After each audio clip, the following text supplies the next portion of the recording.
Bem-vindos à bancada do Bioschematics. Hoje dissecaremos o ecossistema Dell XPS 2026 e o colapso da reparabilidade moderna. Nossa análise vai proceder de uma forma bem metódica, seguindo 6 estágios. Primeiro, a gente vai investigar o contexto estratégico. Sabe, o erro de cálculo corporativo que basicamente forçou a Dell a essa correção de curso. Depois, vamos fazer uma inspeção forense do chassi e da interface, avaliando cada milímetro do design físico. Daí, a gente aprofunda na análise do silício, que é onde as promessas do marketing acabam colidindo com as duras leis da termodinâmica. Faremos uma breve pausa para alinhar a filosofia da nossa bancada, o porquê da gente fazer o que a gente faz. O quinto estágio, e talvez o mais crítico, vai ser a dissecação da reparabilidade, o ponto nevrálgico que define a longevidade desse hardware. E por fim, com todos os dados em mãos, a gente vai emitir nosso parecer técnico de engenharia, um veredito final sobre esta máquina. Para a gente conseguir entender a máquina que está aqui na bancada, é fundamental entender o campo de batalha onde ela foi forjada. O ano de 2026 não é só mais um ciclo de produto, não mesmo. Ele é o resultado de uma turbulência estratégica. A pressão que as arquiteturas de silício, cada vez mais eficientes, principalmente o Apple Silicon com aquela integração vertical e um foco obsessivo em performance por watt, exerceram sobre o mercado, isso forçou todos os players do ecossistema Windows a repensar a relação fundamental entre potência e consumo de energia. A questão não era mais só aumentar a frequência de clock. A batalha agora era travada no campo da eficiência, um território onde a arquitetura x86 sempre teve dificuldade. Nesse cenário, a Dell se encontra numa posição bem delicada. Ela precisa não apenas inovar tecnicamente, mas também reparar um dano que ela mesma se causou, na sua mais valiosa propriedade intelectual, a marca XPS. Vamos olhar a cronologia. Por 2 décadas, a sigla XPS, que significa Extreme Performance Systems, foi construída de forma meticulosa. Era um selo que comunicava, sem qualquer ambiguidade, um compromisso com materiais nobres com desempenho de ponta. Aí, em 2025, numa decisão de gestão que sinceramente vai ser estudada como um caso clássico de erro estratégico, a Dell tentou unificar seu portfólio sob nomes genéricos como Dell Premium. O resultado foi imediato e catastrófico. O mercado, tanto o consumidor final quanto o corporativo, perdeu o referencial. A clareza que a marca XPS oferecia simplesmente se dissolveu, criando uma confusão que beneficiou diretamente a concorrência.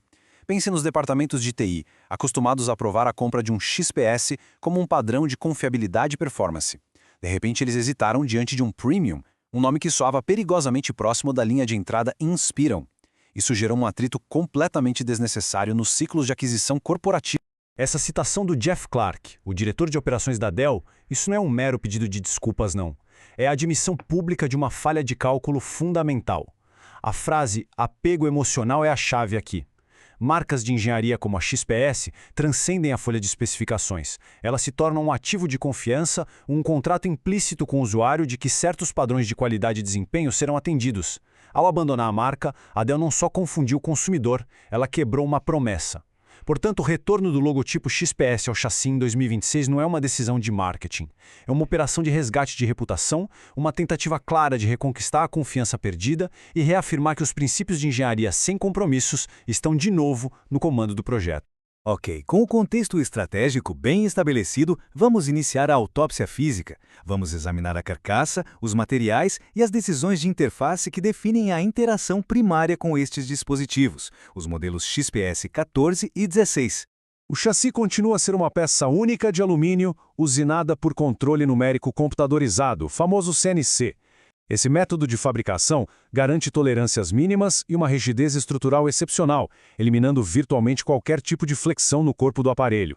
A densidade e a condutividade térmica do alumínio também atuam como um dissipador de calor passivo, um componente crítico na gestão térmica geral. Agora, vamos pausar no teclado. O design Zero LEDs maximiza a área de contato de cada tecla. A decisão de aprofundar o curso para 1.0 mm é uma concessão bem-vinda à ergonomia, oferecendo um feedback tátil mais satisfatório, especialmente para longas sessões de digitação.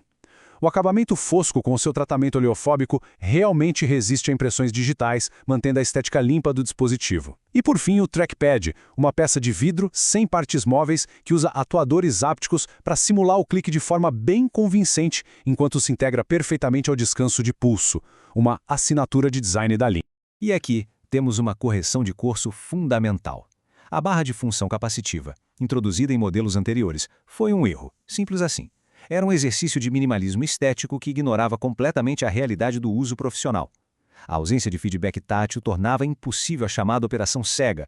O uso de teclas de atalho sem desviar o olhar da tela, um pilar da produtividade para qualquer profissional que opera por memória muscular. Era uma falha de design que gerou críticas universais. O retorno das teclas de função físicas em 2026 é uma vitória da usabilidade. Restaura eficiência para programadores, editores e qualquer profissional que dependa de um fluxo de trabalho rápido e preciso.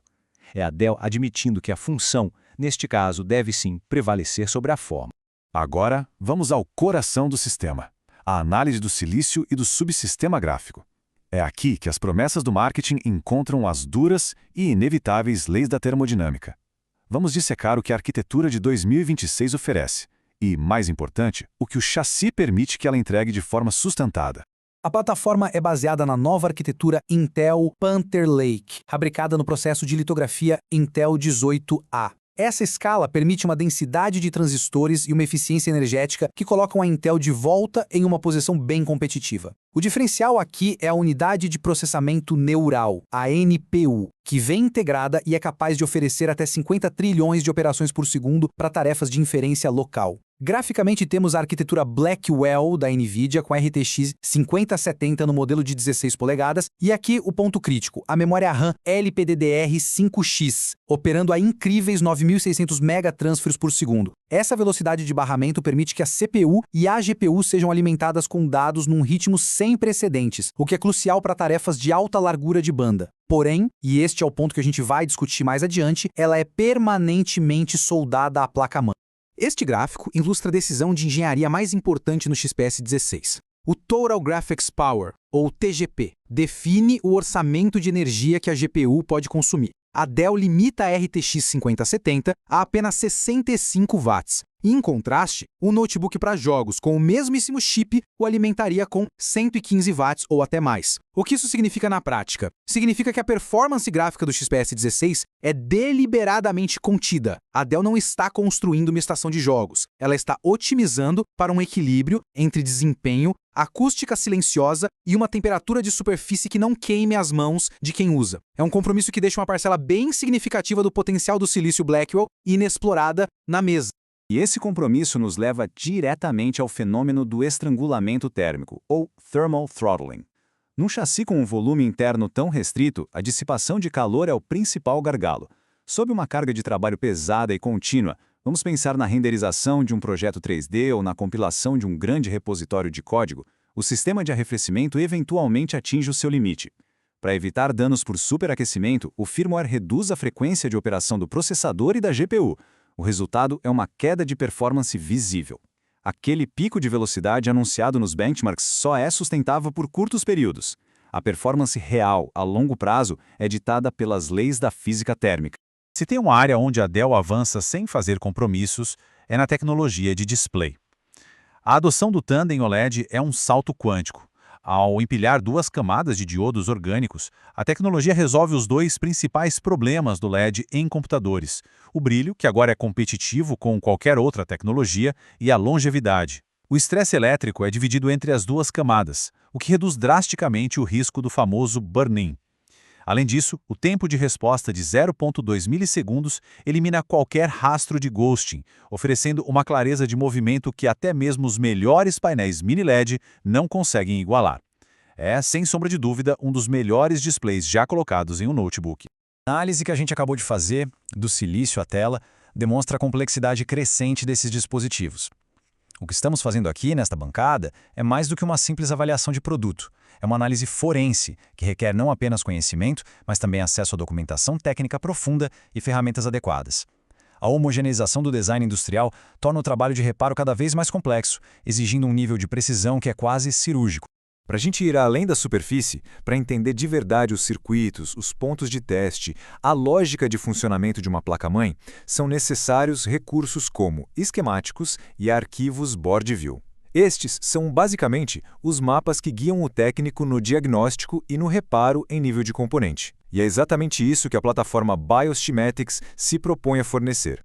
Portanto, para aqueles que buscam se aprofundar, para os técnicos que precisam de diagramas elétricos ou para os entusiastas que buscam componentes de reposição de qualidade, o acesso a uma fonte confiável é indispensável. Em bioesquemáticos.com e também na nossa loja oficial no Mercado Livre, nós fazemos a curadoria desses recursos. O reparo sério começa com a informação correta e, claro, com as peças certas. E isso nos leva ao núcleo da nossa crítica. A seção mais densa e, francamente, a mais preocupante de toda a nossa análise. Vamos examinar como o Dell XPS 2026, apesar de toda a sua sofisticação, representa um alarmante retrocesso no que diz respeito ao direito ao reparo e à autonomia de quem o utiliza.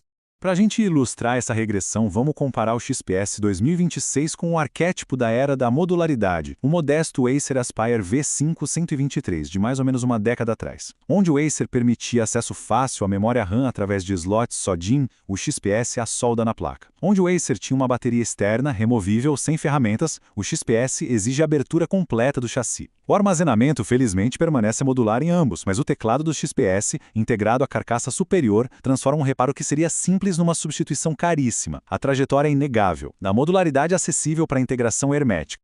A questão da memória RAM soldada é a mais grave. A justificativa técnica da Dell é a integridade de sinal que é necessária para atingir as altíssimas velocidades de 9600 mt por segundo. Traços de circuito mais curtos são de fato necessários. No entanto, a consequência para o usuário é brutal. A configuração de memória adquirida no momento da compra é definitiva, não há possibilidade de upgrade. E pior, uma falha em um único módulo de memória condena a placa-mãe inteira. Um reparo que antes custaria o preço de um pente de memória, agora custa o preço do componente mais caro do sistema. Isso não é só anticonsumidor, é uma forma de obsolescência planejada que vai contra qualquer princípio de sustentabilidade.